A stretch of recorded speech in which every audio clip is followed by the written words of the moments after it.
Hi friends, welcome to my channel RRS kitchen and vlogs. ఈరోజు మన వీడియోలో evening snacks recipe అండి. ఇది పిల్లలకి చాలా అంటే చాలా ఇష్టంగా తింటారు. ఈ రెసిపీ ఆనియన్ పకోడా అండి. దీన్ని ఏ విధంగా తయారు చేసుకోవాలో చూసేద్దాం. అంతకంటే ముందుగా మన ఛానల్ని ఎవరైతే సబ్స్క్రైబ్ చేయని వారు ఉంటారో సబ్స్క్రైబ్ చేసుకోండి. దాని పక్కన ఉన్న బెల్ని క్లిక్ చేస్తే నేను పెట్టే ప్రతి వీడియో మీ ముందు ఉంటుంది. ఆనియన్ పకోడాకి కావాల్సిన ఇంగ్రీడియంట్స్ చూద్దాం. రైస్ ఫ్లోర్ 1 కప్ వరకు తీసుకోవాలి. అలాగే ఉల్లిపాయలు 4 సన్నగా పొడుగా కట్ చేసుకోవాలి. పచ్చిమిర్చి 5 వరకు తీసుకొని ఇలా చిన్న చిన్నగా కట్ చేసుకోవాలి. వెల్లుల్లి రెబ్బల్ని 5 వరకు తీసుకోవాలి. ఇలా చిన్నగా కట్ చేసుకోవాలి. తరిగిన కొత్తిమీర కడిగి కట్ చేసుకొని పక్కకు తీసుకోవాలి. ఒక బౌల్ తీసుకోండి. ముందుగా కట్ చేసి పెట్టుకున్న ఉల్లిపాయ ముక్కల్ని వేసేసుకోవాలి. అలాగే ఇందులోనే తరిగి పెట్టుకున్న కొత్తిమీరని వేసుకోవాలి. వెల్లుల్లి రెబ్బల్ని వేసుకోండి. పచ్చిమిర్చి ముక్కల్ని వేసుకోవాలి. వీటన్నింటినీ వేసుకున్న తర్వాత కారంని వేసుకోవాలి. ఇందులోనే 1.5 టేబుల్ స్పూన్ వరకు కారంని వేసుకోవాలి. జీలకర్రని 1/2 టేబుల్ స్పూన్ వరకు వేసుకోవాలి.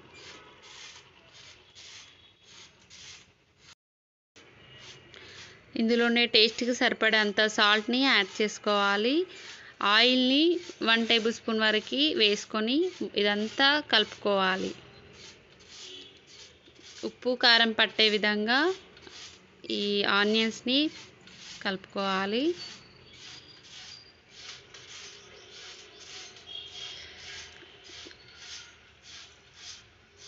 ఎంతవరకు కలుపుకోవాలంటే ఉల్లిపాయల నుంచి వాటర్ వచ్చేంత వరకు కలుపుకోవాలి. ఇందులోనే బియ్యం పిండిని వేసేసుకొని పూర్తిగా కలుపుకోవాలి. 4 టేబుల్ స్పూన్ వరకు వాటర్ని వేసుకోవాలి. వాటర్ వేసుకున్న తర్వాత పూర్తిగా కలుపుకొని ముద్దలా చేసుకోవాలి. వీడియోలో చూస్తున్నారు కదండి, ఈ విధంగా మెత్తగా అయ్యే విధంగా చేసుకొని ఒక 5 మినిట్స్ వరకు మూత పెట్టుకొని పక్కకు పెట్టుకోవాలి.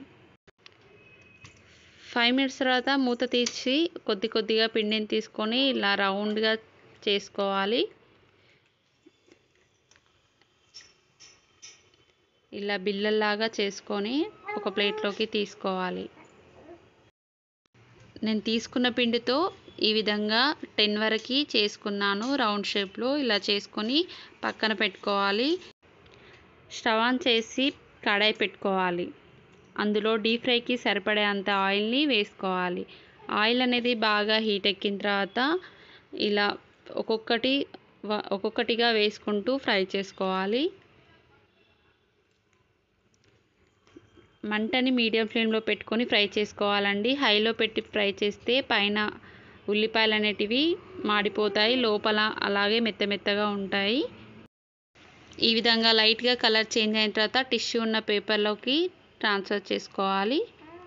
వీటన్నింటినీ ఈ విధంగానే ఈ పిండి మొత్తాన్ని చేసేసుకోవాలి. దీన్ని ఒక ప్లేట్లోకి సర్వ్ చేసుకొని టమాటో కచప్తో తింటే చాలా అంటే చాలా బాగుంటుందండి. మీ పిల్లలకి ఈవినింగ్ స్నాక్స్కి టీ టైంలో కానీ బాగుంటుంది. మీరు కూడా తప్పక ట్రై చేయాల్సిన రెసిపీ అండి. మీకు గనక వీడియో నచ్చితే ప్లీజ్ సబ్స్క్రైబ్ చేయడం మాత్రం అస్సలు మర్చిపోకండి. Thank you for watching. Bye friends.